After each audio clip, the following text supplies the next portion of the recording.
We get the opportunity to be a part of somebody's life story, and that comes with a responsibility. It's a privilege. And so what is the legacy that I want to leave in their lives? Hi, I'm Frannie Tunseth, and it is both a privilege and an honor to represent North Dakota as the 2026 North Dakota Teacher of the Year. Reading is going to be hard for some kids, and we need to just figure out how can we tap in a different way. So I had to figure out, like, how can I interest them in books without giving them text? And so I thought, golly, I wonder if we saw some book trailers, just like a movie trailer, it would help us to organically start to talk about theme and characters and representation without having to worry about that dense text. Get me out of here. That's a great title for your next book. Surprise, I've already written it.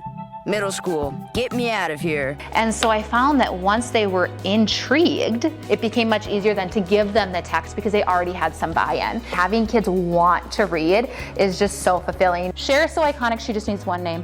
I want students to have something that they're proud of, not necessarily a grade, but like a moment of growth. When we're talking about success, we're not just necessarily talking about a straight A or a 4.0 thing. We're talking about how we as people are getting better. Belonging is the key to any successful thing that's going to happen in a classroom. And so I think, there are some key buzzwords in education, right? Like differentiation, student-centered approaches that are all very important. But I think without that belonging and without them knowing that they have a place in your classroom, it's really hard to do anything in education. Overall, if I could turn back time, makes me want to turn back time and listen to the song again and again. Oh, I love it so much. And then after that, like, students need to have voice and choice in what we're doing in our classroom. When they're able to choose and have that agency to either show what they're doing or how they're going to do it, I think that motivation happens very organically.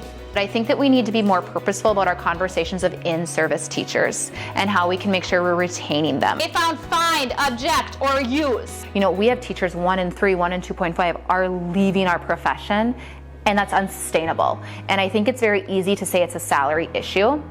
I don't think it is.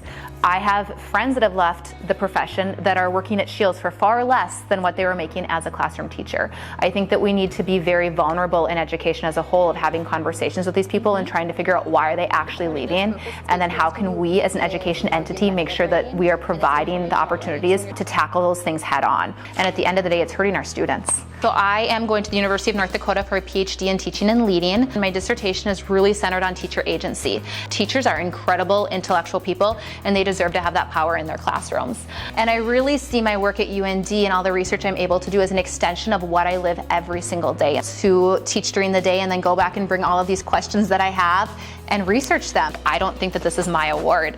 I think this is an award that is reflective of all the people that have poured into me. It's a reflection of the Mayport CG schools. It's a reflection of my colleagues that I work with every single day. It's a reflection of all the teachers that have came before me, right? So when we have an award like this of this magnitude, I really think it is a shared celebration. And then how can we further that? How can we make sure that we're telling the important stories that need to be told so that we can make some important impact in public education?